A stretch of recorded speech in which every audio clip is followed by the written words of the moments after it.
tisa fangati karaba sarayele la aurela ne kamaurema halaka balo minu maujuguya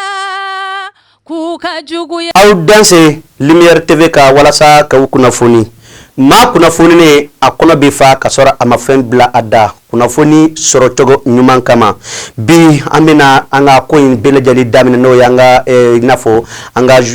journal bamana kan amba damina mi ode précisément sente mako koni uya luata alwa mimbe abe fomi mako alwa de parti politique ka abroger no de kachi ka boy pew ka akura labe nke wadela ibina ye ka foko sente mako koni keme sigila ma chama ba de voter asabe na takalaje ma keme ani binani ni wolonvula mimbe ma keme ani bisaba okoni votera niye no ye ka achi ka alwa imboy wa mafla ulude votera a contrôle la nusar na ale demsani politique maye mami beba don sente konana ale koni masonka a voter ma do farala ka banka a voter ulu votera a contrôle la ka dira ka foko achili mabbe ulu mabi amabe ulu machine o fana ko fe dia ko taka laje ni sente reta ka laje politique ma badi ne ba kono me ube a voter mao mabe ko be parti min togola na soro ka mo be sente ko na bile kunna kay ni voter de nda borno mu sarla be a voter donc na soro ye parti nyemay na soro ye parti mambudo ye ni ka mo bi sente la bile kunna kay ni voter anda soro makme ani binani ni ulonvula ode kan soro sente ko no me makme ni bisaba ode ya a voter mafla ulu votera a contrôle oh ato numbe misa nyingali gele donc ni ataka alaje mali kona yanno sharia in konni sisa abina tadi jamana maraba masa ale de ba alaje abi fomi mako ka promulguer no odeye ka ke sharia min bibla jamana ka papier o bele kono ka jira ka foko ni doyi no ye tubabu kalo leta ani fla moy kalo samba fla muga ani duru ko sharia min bi parti politique ko foko ne ko jora pe sharia kura ode blalendo ode bina bla senka wa bawo bina kenno ode désormais nambore halisa ka wakili jigi ka foko anga jamana en kono abi fo femma ko l'hymne de l'AES de l'Alliance des États du Sahel no ode Sahel jamana ka faranyon ka kuluba ndu bawelo ko Confédération des États de l'AES ni oye Mali anga faso ba Mali ba no Nigerie no odeye Burkina Faso yi kulu ko ne faranyon ka kuye jonjon kura bo o jonjon kura yi ko obina diranga jamana nyema la no ye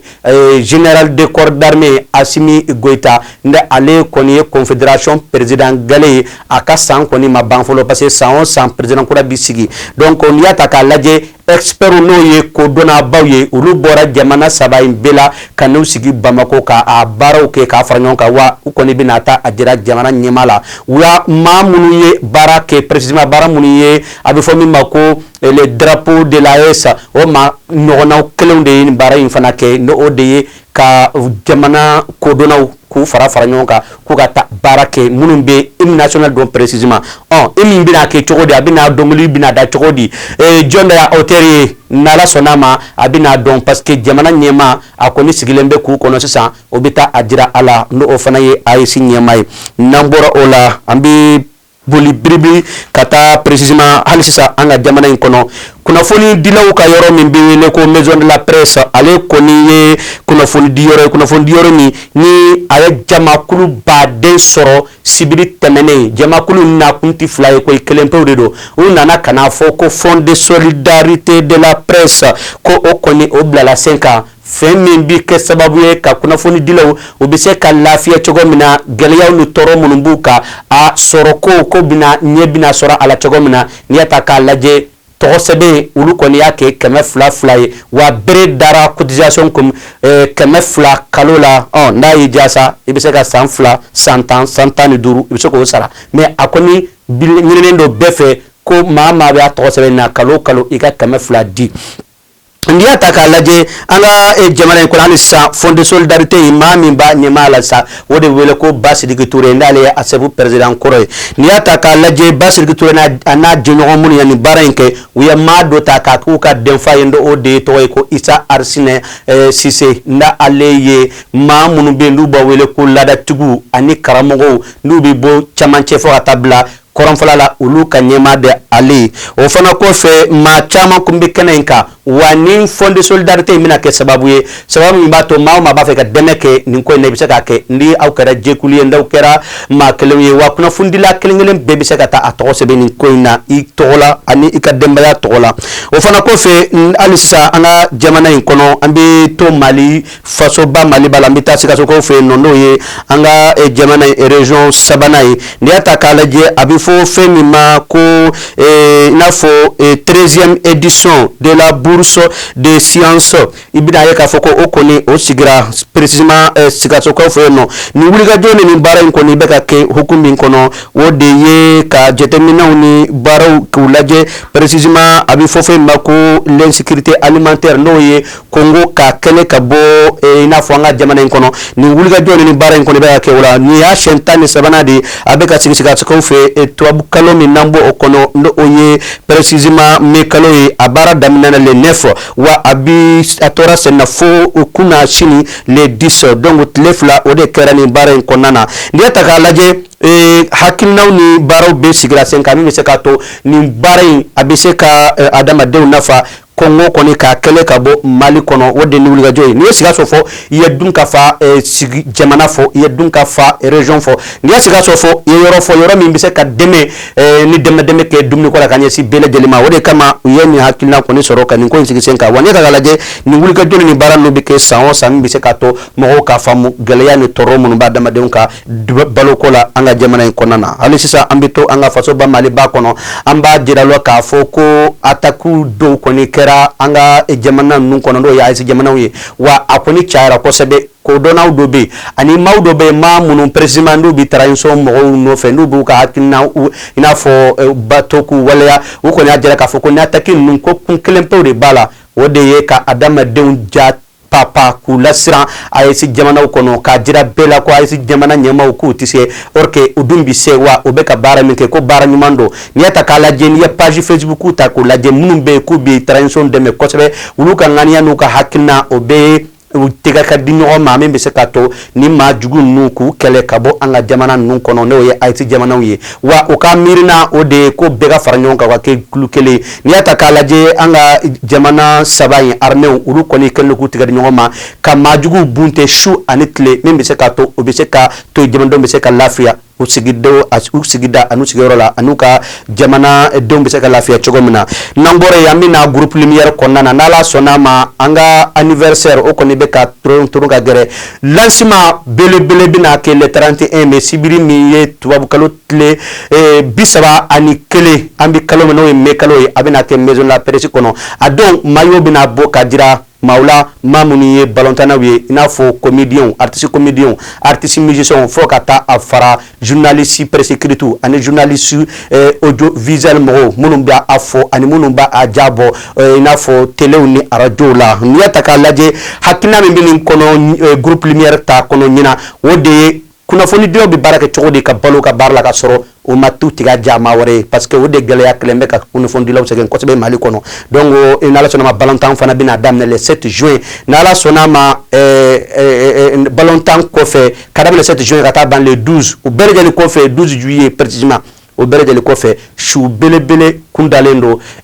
café des arts konana Malien ka mimbe se kato Maldon be se ka lafia ani famille ko nyuma ani ka shukelenke ko nyina wa pour lamuko abina ka café des arts kono wa wele bilal no Malien bema surtout partenaire munum ba fe ka demeke ka nyeti ni ko na ndaw ba fa ka baraw akwa fem ka ya ka kewelo ka ya ka keta ka ya ka produit ka ye ay wuli jona akwa groupe lumière segere na la sonama akotike bashi fe kana bidese ninde ku ya nga akwa bi kuna foni ka la sawma aw dengene balmake Amadou Sala Atouré dedo sengare alekum be parti technique la mimbe se kato awbi ansoro kabo lumière TV tola studio konana madame Touré wode studio ntoy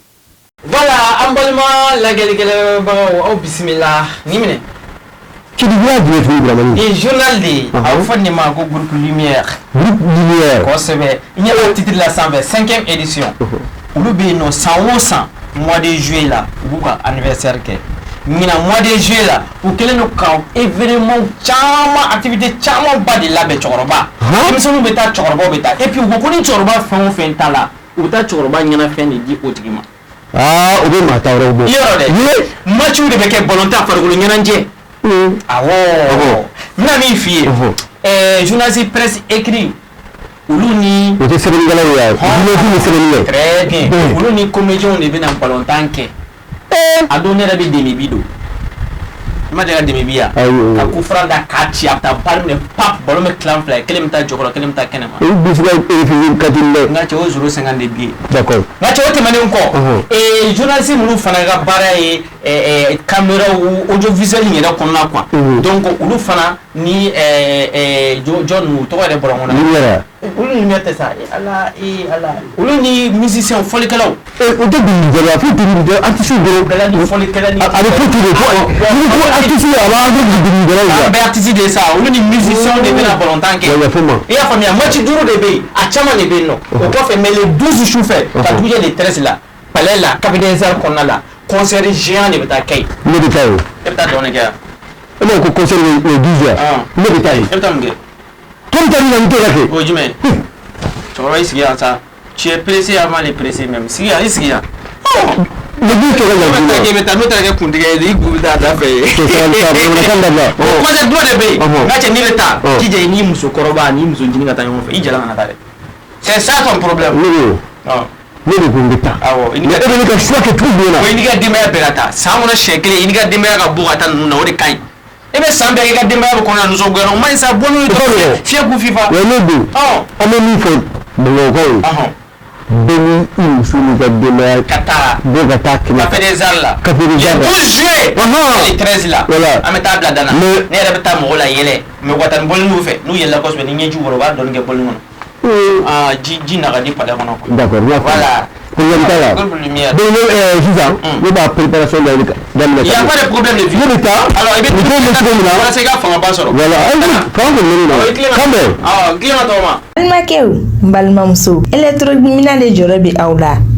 o banna pewu walima sokɔnɔminɛnw misiri kɔnɔminɛnw studio minɛnw salle de conférence minɛnw fo ka taa se bafuluminɛnw ma mɔgɔ kelen pe sɔrɔ yɔrɔ kelen pe hatɛ fune dumasi Cheikh Mamutu Traoré yele électronique a filɛ ni bɔra Membo sirafara la k'i bi yɛlɛ ka taa centre meublé fan fɛ yanni ka fara juste i bi i côté gauche lajɛ yele électronique Cheikh Mamutu Traoré i b'a sɔrɔ yen nɔ i mɔgɔ mana se minɛn o minɛn ma a minɛn bɛɛ lajɛlen bɛ yen i n'a fɔ baffle guitare lampadaire chaise micro piano b'o la batterie ampli microphone fo ka taa se lumière ma maa o maa bɛ yen k'i b'a fɛ ka galon bɔnda o tuma na sa boli biribiri i ka taa se yele électronique Cheikh Mamutu Traoré ka yɔrɔ la n'i ye ɲɔgɔnmɛ bila cɛncɛnkulu sanfɛ tɛgɛ t'a yira tuguni dɛ o ye cɛ ye funɛ dimanche o tuma na sa an bɛɛ lajɛlen ka wuli ka jɔ kɛ an ka Mamutu Traoré ka yɔrɔ sɛgɛrɛ yele électronique hatɛ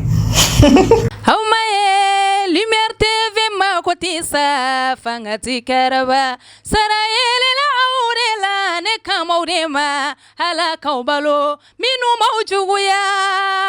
k'u ka juguya to minnu b'aw kɔniya